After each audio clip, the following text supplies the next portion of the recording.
Have you ever wanted to look like a foil-covered burrito? Have you ever dreamed of wearing a Hershey's Kiss wrapper to the pool? Well, have I got the video for you. In this video, I'm making a dupe of the SKIMS metallic cutout monokini that's high-waisted, and I'll show you how you can make it too.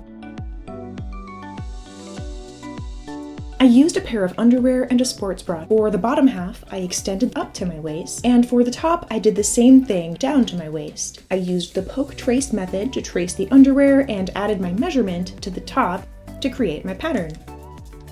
I did the same thing with the sports bra, adding my measurement to the bottom. I folded the pattern in half while cutting to make sure it's symmetrical. I also added this little half circle cutout to the front and back to give it that cutout effect, and then made some adjustments to the bottom as well.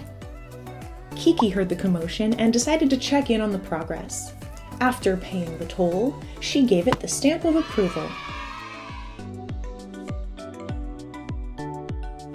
I cut out the front pieces and lining, and the back pieces and lining.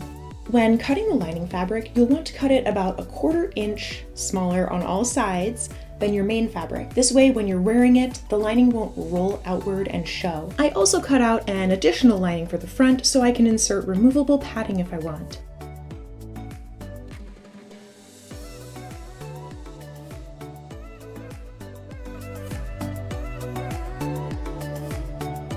Right away, I decided to add some length to the straps. Then it was time to attach the lining and the fabric. I laid them right sides together, pulling the lining to meet the edge of the main fabric. Once the lining was attached, I flipped the pieces inside out.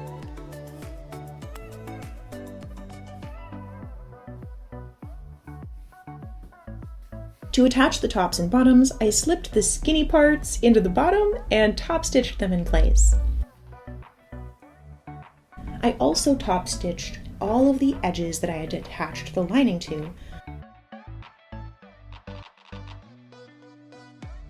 This step is totally optional, and this part was super frustrating. The tackiness of the silver fabric kept causing it to stick to my machine, so I kept skipping stitches.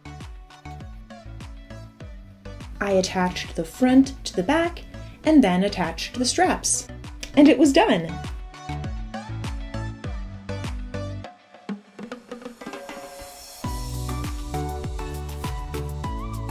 Now, you might notice I'm not showing you the back, and that's because, yeah, this is gonna have to be censored. So the issue was the fabric in the sports bra and the underwear that I used has about double the stretch of this compression style spandex. So basically I created a size small when I would normally require a large, or at the very least a medium. Even with that, I like how it turned out. It's really fun. Do you like it? Do you hate it? Let me know in the comments, and we'll see you in the next one. Bye!